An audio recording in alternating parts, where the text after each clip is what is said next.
Now, the holidays threw me off a little bit. I know I'm saying this towards the end of January, but I've gotten out of the habit of providing a brief teaching at the end of liturgy, as Bishop Anthony has asked the clergy to do. So this morning, something that I wanted to share with you in a couple of minutes. It is the perspective we take on coming for liturgy and preparing for communion. So part of it is in terms of time and what day we come. So of course Sunday is understood as the first day of the week.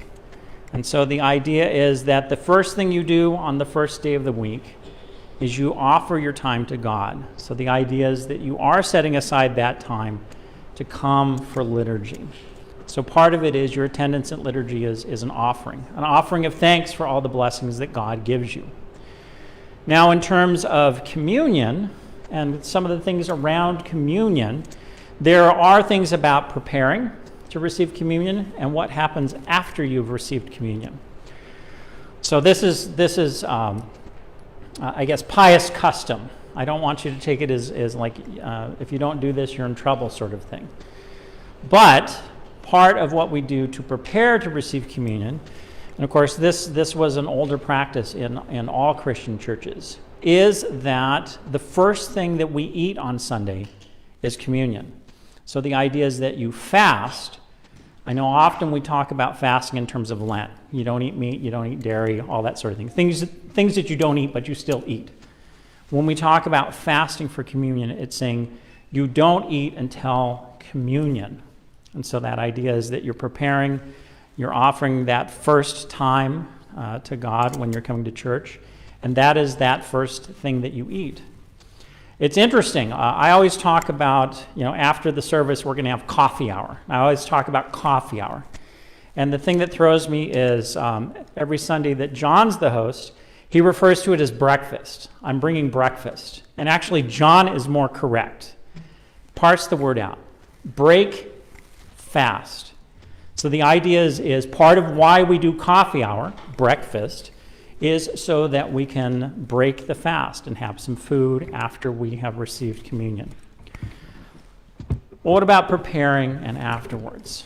We're also commended not just to, hop out of bed and come to church and receive communion, but there are actual prayers that you can pray, prayers of preparation, saying, I'm getting ready to do this, I'm getting ready to do this. And if you have the little Archdiocese prayer book, those prayers are in there. And so you can pray those before you come to church. You can pray them the night before. They're also in our liturgy service book. So if you get to church and you're a little early and you're trying to figure out what to do, those prayers are there. You could pray those before we start liturgy. Well, what do we do after we receive? Well, we give thanks as well. So along with those prayers of preparation, there are prayers of thanksgiving for after receiving communion. Again, if you have the little Archdiocese prayer book, those prayers are in there.